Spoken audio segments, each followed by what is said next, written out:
আমাদের যে ভাতা রয়েছে জয় জোহার, তাতে অতিরিক্ত আরো 500 টাকা করে আপাতত আমরা বৃদ্ধি করেছি। পরবর্তীকালে এ বিষয়ে আরো আমরা উদ্যোগ গ্রহণ করব, আশ্বস্ত করতে চাই। আগামীকাল 1 জুলাই এই রাজ্যে 1,51,00,000 অন্নপূর্ণা যোজনায় আবেদন করেছিলেন। আমরা স্কুটিনি করে প্রায় 1,20,00,000 বেশি দিদি আর বোনের নামকে আমরা নথিভুক্ত করতে পেরেছি। এদেরকে আগামীকাল আমরা 3,000 করে টাকা অ্যাকাউন্টে ট্রান্সফার করব। 1,20,00,000 দিদি এবং বোন। এর মধ্যে আপনারা শুনলে খুশি হবেন, 5 লক্ষ আমাদের আদিবাসী দিদি এবং বোন আছে। 5 লক্ষ তারা আগামীকাল 3,000 টাকা অ্যাকাউন্টে পাবেন। প্রতি মাসে তারা এই সরকারের তাদের অ্যাকাউন্টে পাঠাবে। লোকপ্রসাদ শিল্পী ভাতা বৃদ্ধি সহ আপনাদের বিভিন্ন গাঁওতাগুলিকে আমাদের বাদ্যযন্ত্র এবং সাংস্কৃতিক চেতনাকে আরো এগিয়ে নিয়ে যাওয়ার জন্য আমরা উদ্যোগ গ্রহণ করেছি। আমরা আদিবাসী এলাকায় বিশেষ উন্নয়নের জন্য 350 কোটি টাকা আলাদা প্যাকেজ তৈরি করার জন্য মাননীয় মন্ত্রী ক্ষুদিরাম টুডুর দপ্তরকে দিয়েছি, যাতে তারা এই কাজটা করতে পারে।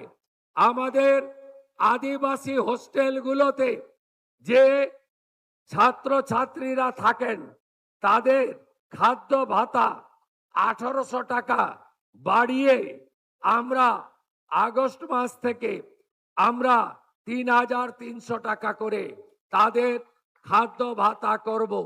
এই সিদ্ধান্ত আমরা গ্রহণ করেছি। এই সরকার আদিবাসীদের কর্মসংস্থানও দিতে চায়।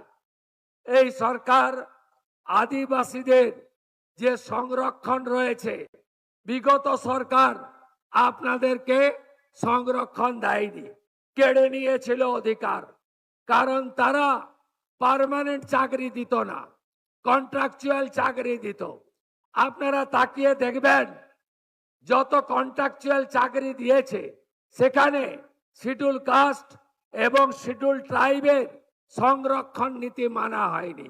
শুধু তাই নয়, এই রাজ্যে হাজার হাজার ভুয়া এসটি সার্টিফিকেট দেওয়া হয়েছে। এসটি সার্টিফিকেট দেওয়া হয়েছে। আমাদের মন্ত্রী এবং দপ্তর প্রত্যেকটা ভুয়া এসটি সার্টিফিকেটের বিরুদ্ধে তদন্ত করছে এবং দোষী সাব্যস্ত হলে যিনি সার্টিফিকেট দিয়েছেন আর যিনি নিয়েছেন দুজনকেই জেলে পাঠানো হবে। আদিবাসীদের সার্টিফিকেট 2 নম্বরই করতে এই সরকার, ভারতীয় জনতা পার্টির সরকার দেবে না, এটা আপনারা নিশ্চিন্ত থাকতে পারেন। শুধু আদিবাসী কল্যাণ দপ্তর নয়, আমরা পশ্চিমাঞ্চল উন্নয়ন দপ্তর, যে দপ্তর আমার হাতে আছে, এই দপ্তরে গত 3 বছর প্রাক্তন মুখ্যমন্ত্রী টাকা দেননি, 1 টাকাও দেননি। আপনি শুনলে অবাক হবেন, 25-26-এ মাত্র 6 কোটি টাকার কাজ হয়েছে এই 75টা ব্লকে, জঙ্গলমহলে। আমি আপনাদের বলি, আমরা এবারে 1200 কোটি টাকা বরাদ্দ করেছি বাজেটে। এই জঙ্গলমহলের 75টা ব্লকে ব্যাপক উন্নয়ন হবে।